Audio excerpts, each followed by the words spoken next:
Hey, cat. You wanna play some games, kitty? Yeah. Hey everyone, welcome back to another episode of Overrated. This time we're going to be talking about the cyberpunk bartending action visual novel-esque Valhalla, a game with maybe the coolest concept I've ever heard of. You play as Jill, a 27-year-old bartender in the futuristic metropolis of Glitch City, as she navigates through a life much stranger than our own. The game comes pretty highly recommended by just about every critic, so we're going to see if the game is actually worth all the great reviews it keeps on getting. All the scores we could find for the game added up to a 77 out of 100. Like usual, we're going to rank the story, characters, music, visuals, and the gameplay from the worst to the best, and then give our own overall rating at the end. Alright, let's do it.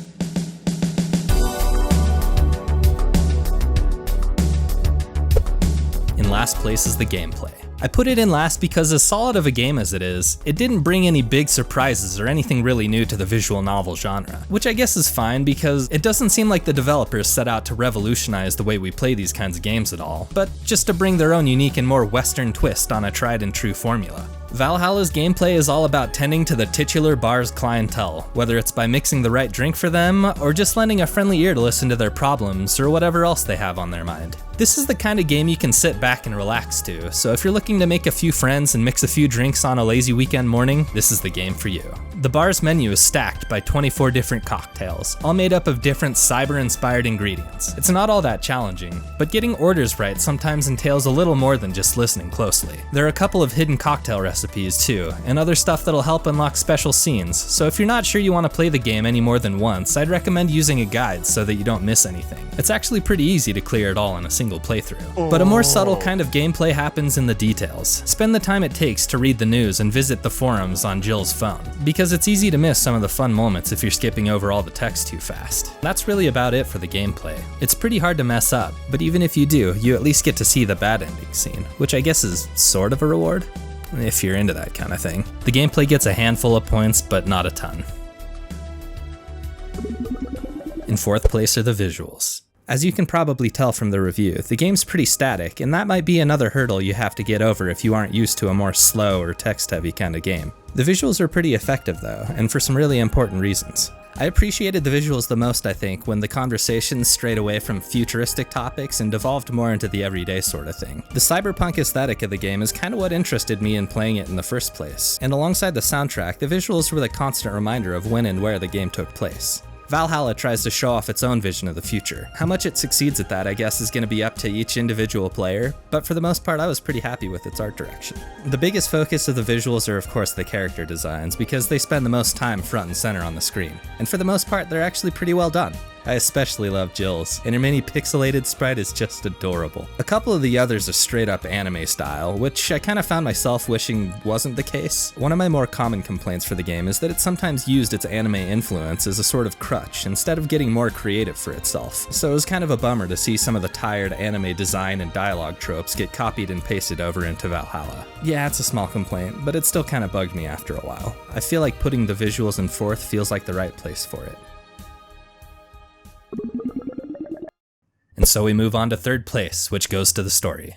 Instead of fighting crime or saving the world from evil corporations, this game is really about the day-to-day dystopic life of one person just trying to make ends meet. Jill and all of her regulars at the bar still deal with all the same problems we do now. And no matter how much the world changes around us, the fundamental human experience will always kind of just be the same. Struggling to make ends meet, making relationships work, holding on to a job, and all that same stuff I bet most all of us are going through right now. Interestingly, a lot of times the futuristic setting is used for a gag instead of anything serious. Like the vending machine tasing a customer for not appreciating the same decade of R&B music as it does. It's funny, so I guess I can be happy about it. But somewhere deep inside me, I craved that biting, cyberpunk social commentary that so many similar games, books, and movies give. But you know what? Maybe it's okay if a game takes a lighthearted approach to the whole oppressive future type of thing instead of getting all serious like everything else does. The story has its ups and downs, treading humorous and dramatic waters all within moments of each other, and often at the same time. The problem is that while the dialogue was well written for the most part, nothing ever struck me as particularly clever or inspired. I feel like I've heard its kind of jokes before and learned the life lessons it tries to put out. I know the goal of the game wasn't to improve humanity as a whole or change the world or anything, but there weren't really any big moments that hit me hard and made me think, wow.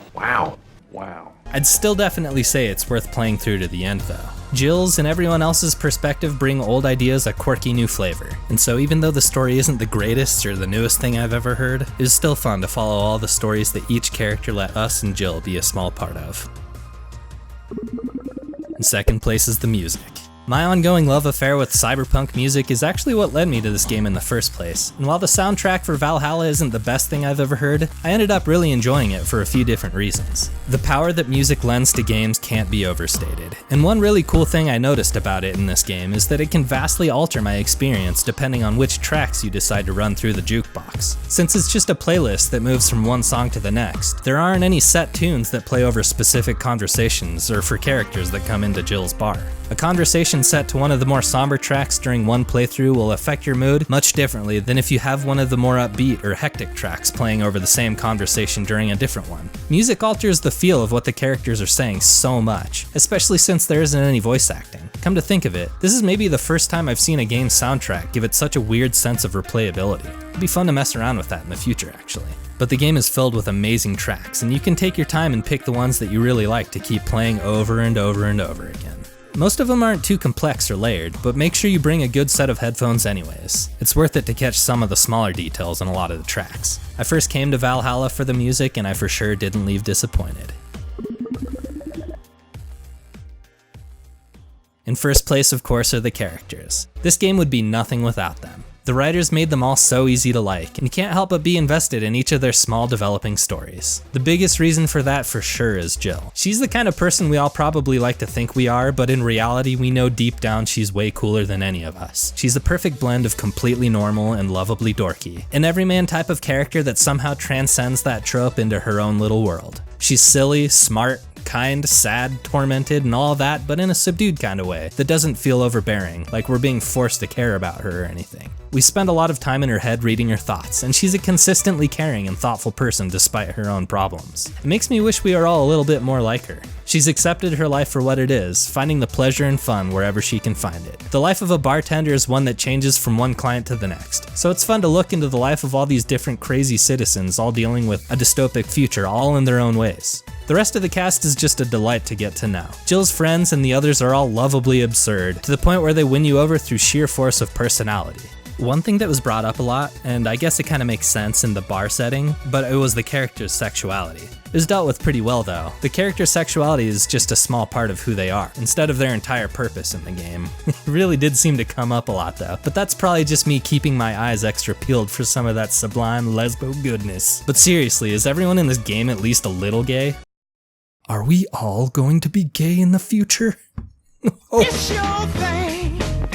Do what you want. No single character in Valhalla is right or wrong in how they see the world. They just give different perspectives on what their futuristic society holds for them individually. I gotta admit, it's kinda nice not to be preached to by a game, and instead just given small glimpses of how each person might have their own version of what's true and what's worth living for. The characters are definitely my favorite part of the experience.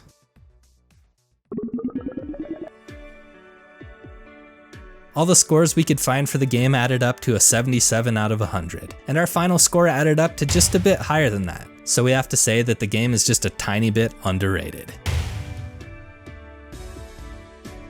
Valhalla is a comfortable experience all the way through to the end, so even if it's not perfect, I don't regret a single second that I spent with it. Something about the bar setting gives off a really strong sense of nostalgia and introspection, and the game becomes almost like a small personal psychology session that leaves you feeling a little better about yourself and everything around you.